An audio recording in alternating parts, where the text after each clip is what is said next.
Halo, kembali lagi bersama saya Yeni Rares di acara podcast Arterum yang ke-10. Kali ini seperti di episode-episode sebelumnya, saya pernah dan sempat membahas bukan masalah ya, HDII. Dan hari ini saya di sini dengan narasumber yang sangat kita tunggu-tunggu untuk membahas HDII di Indonesia. HDII adalah Himpunan Desainer Interior Indonesia, dan kali ini dengan Ibu Ranu Skarvia sebagai Wakil Ketua HDII DKI.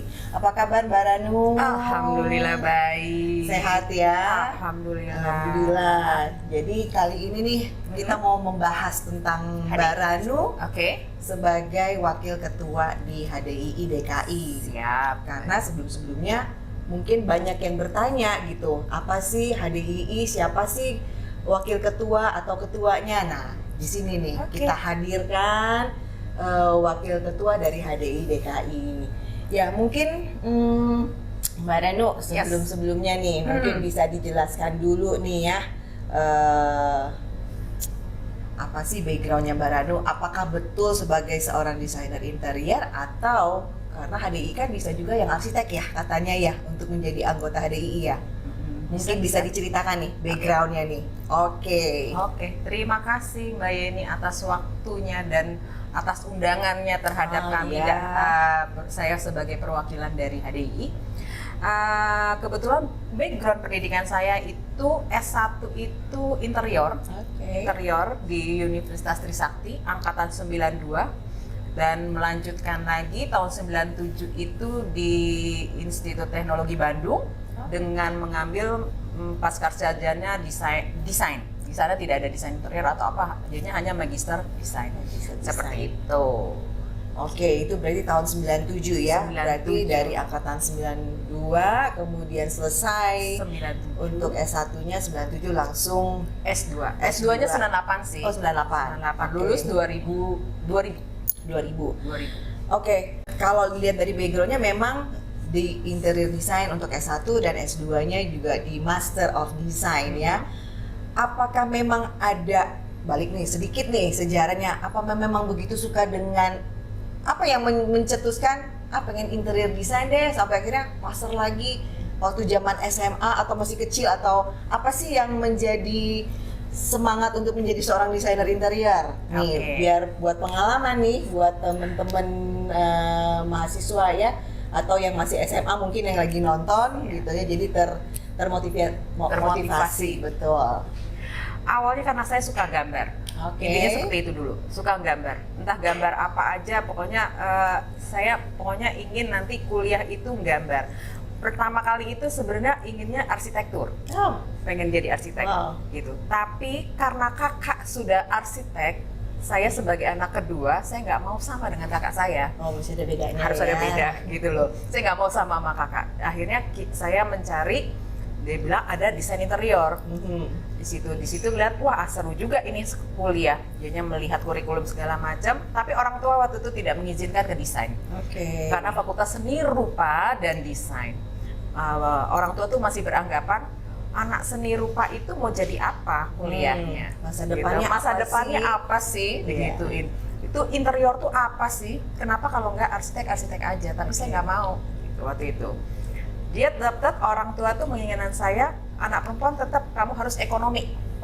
Ekonomi akuntansi. Klise ya, aman. Jadi saya bilang kalau saya disuruh tetap masuk ke ekonomi, saya akan pilih seni tari IKJ. Saya bilang gitu. Berarti tetap jiwa seninya itu udah ada ya. Jadi apapun pilihannya tetap maunya ke dunia seni. Karena saya dari umur 3 tahun sampai sebelum nikah itu saya nari. Tapi nari itu orang tua cuma bilang itu hanya hobi ya, bukan profesi. Seperti itu. Saya membatasi itu hanya hobi, walaupun misalnya dapat audisi, saya pasti tidak diizinkan untuk berangkat. Jadinya hanya menari di sekitar ada tamu negara, di istana atau ada event-event nasional seperti itu. Nah, balik lagi kenapa saya membeli Fakultas Seni Rupa dan Desain, karena satu saya memang suka dengan gambar gitu, dan saya bisa lebih berinovasi, berekspresi gitu ya dengan apa yang saya inginkan dalam gambar. Mungkin ya itu ya, sebagai seorang orang yang memiliki nilai seni itu biasanya suka maunya berekspresi. Betul. Dan ini berekspresi melalui gambar. Betul. Walaupun orang tua pas melihat saya semester 1, 2, ingat kan ya kita kuliah TPB itu pendidikan dasar, ini hanya bikin warna segala macam. Bikin garis. Iya. It's only garis ya, dari 1 garis ke 2 garis ke 3 garis gitu ya, dan seterusnya. Benar. Tapi mereka baru bisa memahami saya itu setelah melihat saya lulus S1, saya bekerja. Jadinya saya bekerja itu sebelum saya lulus. Oke. Gitu ya, waktu itu dianya tahun 95 itu KP di Paramaloka Konsultan. Di situ KP itu saya diangkat menjadi pegawai tidak tetap di sana. Saya sempat break dulu karena mau TA, selesai TA saya balik lagi di sana sampai saya S2. Seperti itu. Oke, jadi selama itu sebelum lulus sudah bekerja. memulai KP, kemudian melakukan TA. TA itu adalah tugas akhir ya untuk seorang desainer interior yang harus menggambar. Masih manual. Tidak ada AutoCAD ya. Betul, karena kita nggak jauh nih angkatannya. Betul. Saya angkatan 91, Mbak Ranu tadi angkatan 92. Jadi memang masih memakai meja gambar ya. Betul. Ya udah. Jadinya setelah lulus S1 lulus melanjutkan S2 itu karena sebenarnya 98 itu kan kita sedang lagi goncang. Terus beberapa kantor terus project yang tadinya segitu banyaknya menjadi kecil. Jadi hanya yang tadinya kalau kita anggap becaan gitu ya, kita bilang becaan. Sekarang jadi becaan itu jadi pekerjaan utama gitu. Saya bilang kalau kayak gini kayaknya saya nggak akan berkembang gitu ya. Abis itu saya mencoba untuk mendaftar S2, ikut tes tanpa memberitahu orang tua, dan saya tidak memberitahu saya berhenti bekerja. Saya cuma udah saya tes dulu, ternyata saya lulus, diterima, saya baru bilang saya mau berhenti kerja, terus saya mau lanjut sekolah. Sempat nanya, kamu mau sekolah di mana? Di ITB. Jurusan apa? Desain. Dia sempat bingung, desain lagi dia bilang gitu ya. Di satu desain ke desain yang lain. Betul. Terus dia bilang pekerjaan gimana? Ya saya berhenti.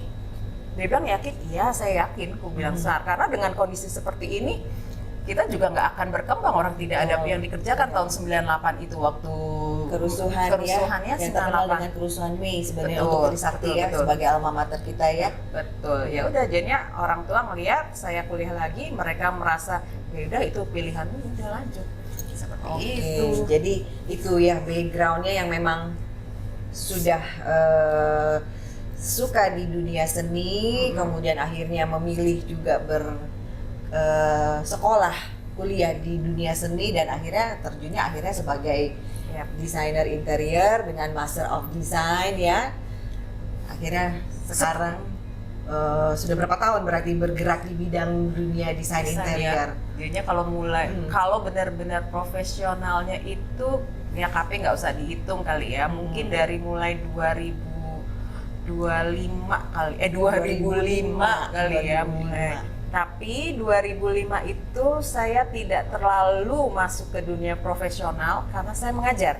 Karena waktu itu sempat menjadi dosen. Betul. Interior design juga. Yes. Wow, luar biasa ini. Sempat mengajar dulu, balik selesai S2 itu saya disuruh balik lagi ke kampus waktu itu di Trisakti tahun 2000. Saya terima gitu ya, waktu itu masuk, jadinya berhenti itu 2000 sampai 2017 atau 15 ya. 16 atau 15 saya lupa. Saya minta mengajukan pensiun muda waktu itu. Oke. Jadi ternyata itu akhirnya memang passion di bidang desain dan sempat menjadi dosen, itulah Mbak Ranu ya. Dan selain itu ternyata juga tertarik juga nih ya ikut ke organisasian di dunia desain interior yang menjadi salah satu asosiasi utama ya, HDII, Himpunan Desain Interior Indonesia. Boleh dong cerita sedikit kenapa bisa sampai ikut ke organisasi ini dan menjadi sampai akhirnya sekarang menjadi wakil ketua Himpunan Desain Interior DKI nih. Ini Yes. luar biasa loh ini prestasinya. Waduh. Oke, boleh nih share Luar biasa. sedikit. Mungkin ada yang ingin nanti aktif di organisasi HDII, mungkin nanti yang untuk desainer muda kan? Harus. Nah, Nah, kenapa saya masuk ke HDI itu karena saya salah satu mengagumi waktu itu Profesor Widakdo. oh oke. Gitu. Mungkin dikenal ya pendiri HDI.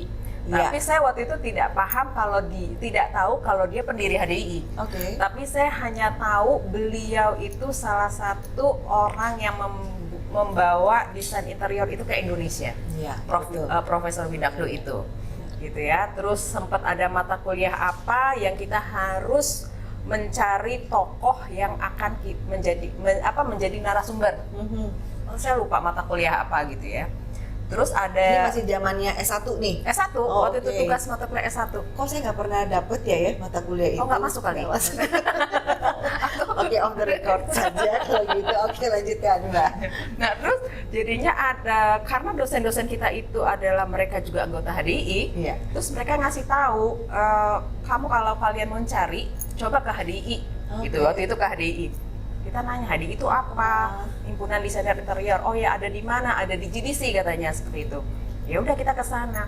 Kita ngelihat urutannya kan, Profesor Widakdo itu nomor 1. Oke. Kita cari dia, gitu ya. Langsung Kita pilih cari dia. ketuanya nih. ya. Langsung pendirinya itu kita cari. Pendirinya. Itu emang cukup lama kita untuk mengajukan surat ke Profesor Widakdo dan akhirnya dia menerima kita waktu itu berberapa ya, berlima atau berapa, kita ke sana untuk wawancara ke Bandung. Kita wawancara dia, ngobrol lama segala macam. Nah, semenjak itu saya bilang kayaknya aku harus ikut nih ke sini ke HDI ini. HDI ke organisasi. Ke Kayak menarik ya, organisasi cukup menarik gitu. ya. Karena di sini kayaknya apresiasi kita atau kita bisa berkolaborasi dengan senior. Intinya Oke. seperti itu. Saya waktu itu berpikir saya harus belajar lebih apa sih sebenarnya desain interior, Iya. seperti itu. Dan link yang saya dapat ya pertama kali itu sebenarnya. Oke. Ya, si Profesor Widakdo itu dia cuma ngasih tahu interior tuh seperti ini. Kalau kalian masih muda seperti ini. Nah, itu yang inspirasi saya untuk menjadi anggota HDI. Sebenarnya sepele ya, tapi saya kepingin Bapak bisa, kenapa saya nggak bisa? Saya cuma itu aja sih. Betul. Gitu. Terus kan ngelihat ya, oh keren gitu kan, dulu ada Profil desainer ada interior Indonesia. kepingin tuh ya. juga gitu loh. Jadi kayak gitu kan, namanya juga mahasiswa masih idealis lah ya. Tuh, yang desainer interior tuh boleh tuh ditiru tuh. Gitu, jadinya memang kita lihat, wah gila dia udah bisa ngerjain ini, dia ngerjain ini. Kita kan masih ya Masih menye-menye muda. lah, masih muda, idealis masih banyak. Intinya sih seperti itu. Oke, Gitu, makanya Say. apa yang kenapa ya tertarik nih gitu? Karena Mbak Ranus Kalvia ini sebenarnya junior saya, cuman ya kiprahnya di organisasi HDI itu cukup dikenal, cukup diketahui gitu kan. Gitu. Dan ternyata sejarahnya karena terinspirasi oleh pendiri Ya. HDI Profesor Widakdo ya. Oke, kalau mungkin bisa cerita sedikit nih ya, apa sih event-event yang biasanya sebagai wakil ketua dong? Ya pasti Sekarang banyak ya sekarang wakil ketua HDI DKI ya. Apa sih selain event-event yang HDI bisa hadirkan untuk mahasiswa atau kita profesional desainer interior yang belum menjadi anggota HDII ataupun yang sudah menjadi anggota HDII yang terbuka untuk umum, biasanya apa sih untuk mereka bisa tahu ya? Kalau untuk saat ini event-event yang untuk jadinya memang keanggotaan itu mungkin kita ada keanggotaan dari mahasiswa, profesional dan afiliasi gitu ya, seperti itu. Jadi biasanya event-event yang untuk mahasiswa itu kita bekerja sama dengan 8 university yang ada di Jakarta. Karena kita kebetulan DKI, Ya. gitu ya, kita DKI. Jadinya Jadi itu hanya yang ada di lingkungan DKI saja jadinya ya. kita hanya terfokus ke lingkungan DKI aja. Oke. Biasanya kita mengadakan kerjasama dengan universitas, membuat program misalnya entah program pertukaran dosen, tamu, profesional yang masuk atau segitu, atau kita memang ada ada lomba-lomba desain untuk mahasiswa. Untuk profesional kita juga mengadakan selain event seperti itu, ada seminar yang dibuka untuk mahasiswa, profesional dan afiliasi itu pun jadinya semua berkolaborasi gitu ya. Jadinya misalnya kayak mahasiswa ikut dianggap tidak ada tidak ada keuntungan atau benefit, sebenarnya salah juga. Di situ mereka belajar dan mereka mau mengetahui dan memahami link mereka next itu akan seperti apa. Betul. Pekerjaan yang mereka inginkan itu seperti apa. Betul. Desain interior bukan hanya desain interior toh. Dan hanya bukan di belakang meja. Dan bukan di belakang meja. Mereka mau menjadi konseptor kah? Iya. Mereka ingin menjadi sekarang ada elemen estetis gitu ya, desainer elemen estetis, hanya estetika yang mereka pelajari, atau mereka mau mempelajari tentang menjadi spesialis, menjadi hanya color board segala macam, itu hal yang jadi semuanya lebih terspesialisasi sebetulnya. betul. Jadinya memang mahasiswa itu kita tidak ada, kalau untuk mahasiswa sampai saat ini pun tidak ada biaya apapun di mereka ya, dan mereka bisa mengikuti acara kita sebanyak mungkin. Kita tidak pernah menarik biaya kepada mereka, dan kita berusaha kalau event itu apa yang dapat berguna untuk mahasiswa. Misalnya kayak kemarin event dengan salah satu rekanan yang pemenang bisa dibuatkan prototipenya. Seperti itu, dibikin prototipenya, terus mereka bisa diproduksi, kan itu udah menjadi satu kebanggaan sebenarnya. Dan bisa dihakikan. Betul. Ya, memiliki hak paten atas desainnya. Benar. Ya, itu juga salah satu salah satu tugasnya HDII juga. Betul. Ya, untuk meyakinkan bahwa desain itu akan memiliki hak paten ya. Kita juga nggak mau ya mereka misalnya ikut even tuh dia hanya mahasiswa atau profesional, kita juga tidak mau mereka hanya ikut menang dan mendapat uang misalnya seperti itu. Kita juga mau seperti itu. Tapi kita ingin mempunyai nilai lebih dengan mereka mengikuti event di kita gitu. Ya, anggaplah kemarin seperti mahasiswa atau profesional yang ikut, mereka mempunyai satu keistimewaan, mendapatkan link, mendapatkan hak cipta, bisa membuat prototipe segala macam. Ini menarik nih ya untuk mahasiswa nih. Ini informasi yang sangat akurat nih dari wakil HDI DKI ya, bahwa kalian itu mahasiswa bisa melihat dari semua event HDII, dan ternyata apabila mengikuti event HDII itu sendiri juga memiliki benefit yang buat kalian menambah referensi ya, dan hasil karyanya juga dipatenkan dan diakui. Ya, benar. Jadinya mereka masuklah dalam CV mereka ya, mereka sudah mengikuti, karena kita juga berusaha bukan tidak mau ya, tapi kita berusaha event atau hasil yang kita buat gitu ya tidak punya arti apa-apa untuk mereka. Itu yang sayang sebenarnya. Seperti mahasiswa, mereka pasti butuh sertifikat atau piagam yang kita itu bisa berguna sebagai pendamping ijazah, karena itu yang biasa diminta kan sama dunia kerja. Sebagai keterampilan atau memang sesuatu yang mereka lakukan pada saat mereka kuliah. Gitu. Jangan sampai hanya sekedar sertifikat dengan mengumpulkan nilai-nilai itu. Kasihan sebenarnya. Jadinya memang kita ini sedang proses panjang ya. Kita bekerja sama dengan ke Dikti, terus dengan juga ke LPJK, gimana biar sertifikat yang kita berikan kepada mahasiswa dan ke profesional itu memang terpakai. Gitu, jadinya tidak terbuang sia-sia. Tuh, jaminan sebenarnya, karena HDI cuma hanya satu di Indonesia. Ya, Himpunan Desainer Interior Indonesia, dan itu sudah menjadi jaminan untuk kalian ya, generasi muda yang bergerak di bidang yang kuliah di bidang interior design, untuk mulai mulai aktif mungkin menjadi anggota HDII juga kan. Betul. Kalau enggak bagaimana mau tahu tadi ya? Iya, benar. Ya, apa sih benefitnya gitu kan? Oke, kemudian mungkin ini nih, setelah tadi banyak cerita tentang itu, mungkin termasuk salah satu visi misi ya sebetulnya ya dari HDI itu sendiri ya.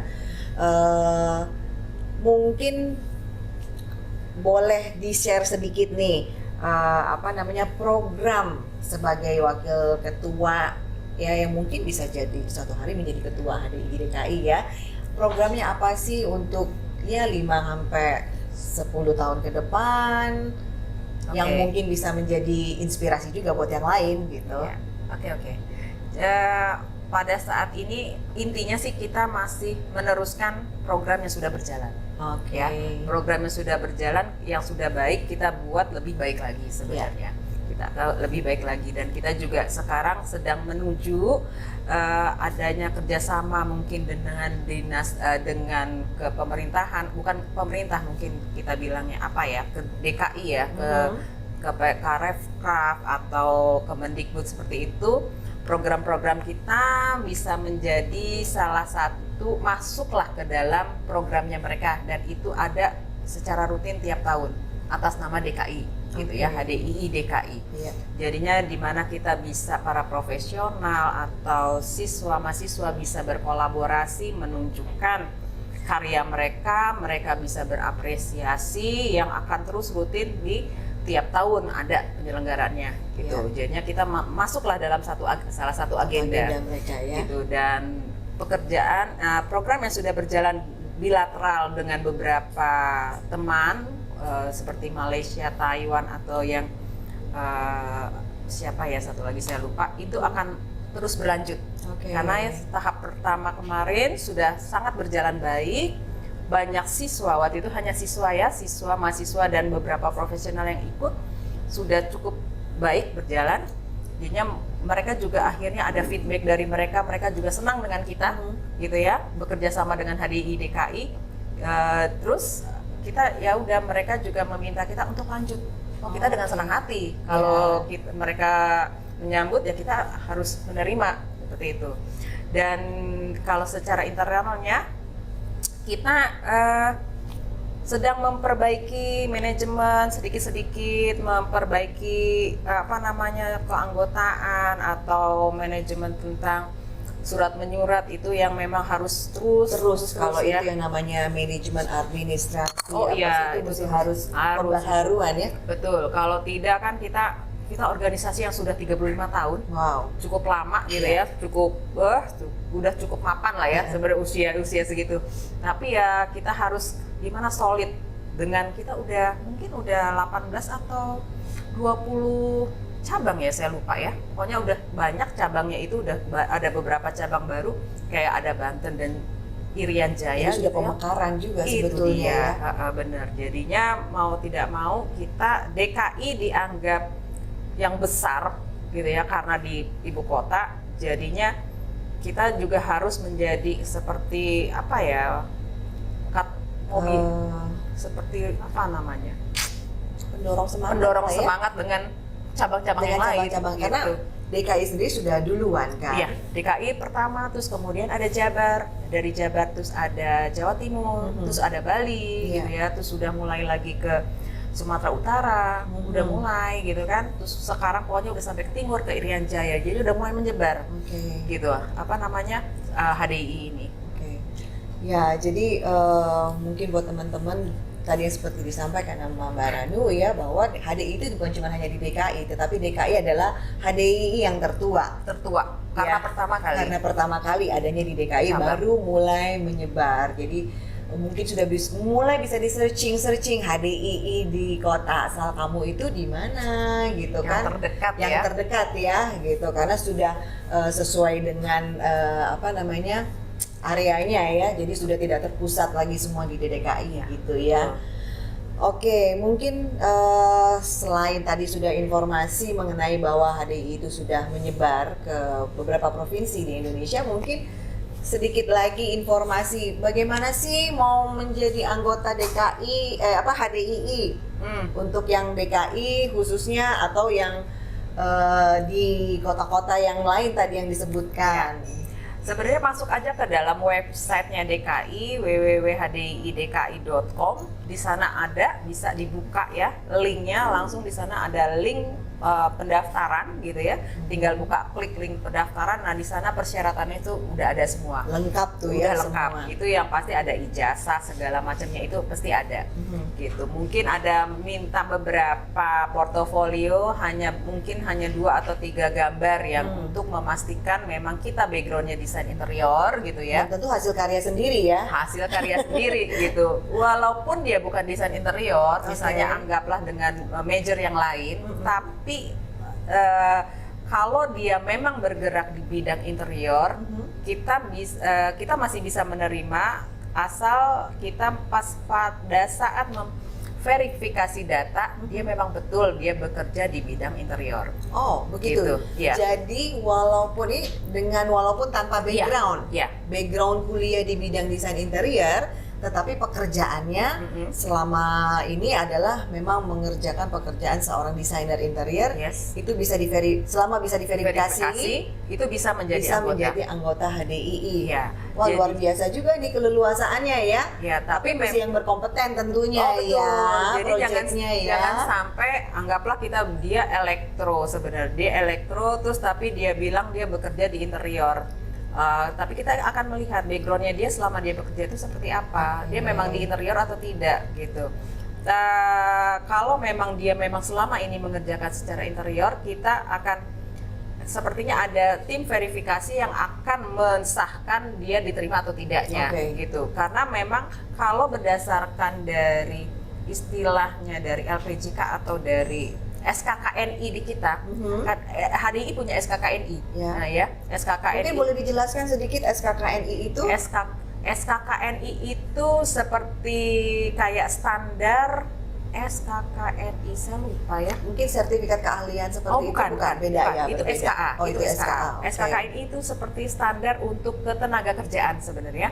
Secara nasional. Secara nasional. Jadinya yang kemarin baru diperbaharui dari tahun 2016 atau 17, sekarang sudah diperbarui, sudah masuk ke dalam PUPR, sedang dalam proses penyelesaian.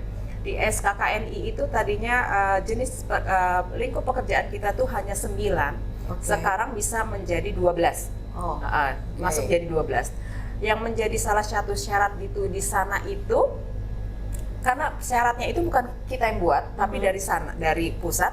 Misalnya kamu masuk 5 tahun, 10 tahun, itu nanti mereka ada istilah entah profesional atau masih madya atau muda, itu berdasarkan dari kriteria dari pusat, ya, dari pemerintah, seperti itu. Kalau SKKNI yang terbaru ini sudah keluar, itu lebih enak sebenarnya. Itu memang proses panjang, udah hampir 2 tahun, proses itu belum keluar ya, belum selesai. Kita sih sudah menyelesaikan, waktu itu saya termasuk salah satu tim SKKNI, kita bersepuluh, kita mengerjakan itu. Memang mereka masih mengkoreksi, karena kan kita waktu itu masih tumpang tindih dengan arsitek, ya. Tapi yang sekarang ini kita sudah mempunyai kayak nomor sendiri, kita sudah terlepas dari dia, dari arsitektur. Jadinya desain interior sudah bisa nongol sendiri, bisa namanya. berdiri sendiri lah ya. Nah itu yang memang prosesnya agak panjang. Jadinya kalau di HDI itu SKKNI kita sudah ada, mungkin HDI pusat itu mempunyai programnya lagi untuk membuat satu lembaga untuk sertifikasi. Seperti itu dia. Itu salah satu tujuan dari HDI pusat. Gitu. Jadinya di DKI kita harus bisa mensupport mereka ya. Jadi sebenarnya SKKNI itu sendiri juga under Kementerian PUPR juga ya, tentunya dari ya. PUPR. Betul. Sama dengan yang tadi SKK ya sekarang ya. SKK sekarang SKK. Jadinya ketenaga kerjaan PUPR itu kita harus mengacu ke mereka. Intinya gitu. Karena dianggap kita profesi desain interior sudah diakui berdiri sendiri, tidak lagi di bawah arsitektur. Gitu. Jadinya kita mempunyai satu kekuatan, walaupun kita belum mempunyai PP ya seperti arsitektur ya, tapi kita minimal kalau SKKNI kita memang udah jadi dan sudah ditandatangan, itu lebih nyaman. Gitu. Jadi sebetulnya intinya dari yang sudah dijelaskan oleh Mbak Ranu bahwa apabila kita mendaftar di HDII itu benefitnya bahwa keprofesionalan kita itu memang sudah terukur. Betul. Ya, Ya. karena sudah ditandatangani under PUPR, Kementerian PUPR. Jadi sebagai profesional desainer interior memang harus memiliki itu. Harus ya. Itu menjadi tambahan Betul. informasi yang sangat Betul, menarik betul, tentunya. Karena gitu ya. sekarang kita sudah dituntut harus memiliki itu. Ya. Walaupun kita tadinya kan hanya untuk pemerintah ya, Ya. tapi kayaknya swasta sudah menuntut kita mempunyai SKK. Oke. Seperti itu. Ya. Jadinya SKK itu bisa mengukur kemampuan kita itu di mana. Betul. Keprofesian kita jadinya memang diakui gitu. Karena memang seorang desainer interior itu adalah profesional di bidangnya. Betul. Benar nggak? Betul. Jadi Setuju. bukan hanya sekedar seorang tukang gambar mungkin ya. Tukang gambar, memindah-mindahkan posisi layout lemari, kursi dan sebagainya, tetapi memang ada keahlian. Betul. Ya, keahlian Betul. untuk melihat secara ergonomi, ukuran, Betul. dan itu yang dipelajarin dari S1 sebagai desainer interior dan menjadi Master of Design. Jadi memang harus disertifikasi semuanya. Begitu. Dan yang mahal itu kan sebenarnya idenya, Say. Betul. Konsepnya yang mahal. Ide dan konsep. Semua orang boleh beride. Boleh, benar. Benar nggak? Betul. Tetapi how to make the ideas become nyata atau Betul. how to implement all the ideas kan? Itu yang susah. Benar nggak? Benar. Dari ruang kosong menjadi yang berfungsi dan memiliki estetika. Sering. Yes. Benar nggak? Betul. Oke, menarik sekali nih ya kita pembicaraan hari ini dengan Mbak Ranu Skarvia. Mungkin sudah mulai paham nih HDII, kemudian mengapa ada HDII dan apa yang menjadi kelebihan menjadi anggota HDII itu seperti apa. Oke, teman-teman yang desainer interior dan Mbak Ranu juga mungkin cukup sekian dulu. Sama-sama. Tapi kita nanti mungkin akan ada pembahasan lebih Siap. detail lagi Oke.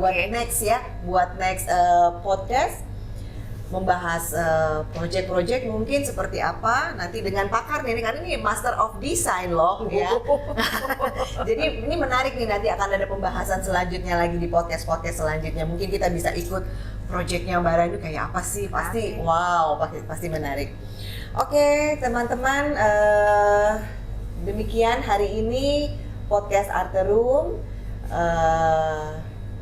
kita selesaikan, dan terima kasih kembali Mbak Ranu Sama-sama. atas waktunya. Yang Mbak Ranu baru pulang dari Milan nih, ditarik-tarik nih jam 2 pagi, saya tarik ke sini nih hari ini khusus. Jadi terima kasih atas Sama-sama. waktunya. Mudah-mudahan sehat-sehat selalu. Amin. Dan sukses selalu Amin. dengan pekerjaan dan organisasi di HDI-nya. Alhamdulillah. Untuk Oke. selanjutnya kita di Arterum juga akan ingin mengundang nanti ya, karena kita mau opening showroom Wede. mock-up show unit di tanggal 22 dan 23 September ini. Mudah-mudahan Mbak Rani bisa datang nih. Siap. Wakil HDI DKI. Oke, desainer muda Indonesia. Demikian podcast dari Arte hari ini bersama saya Yeni Rares dan Mbak Ranu Skarvia. Good design improves life.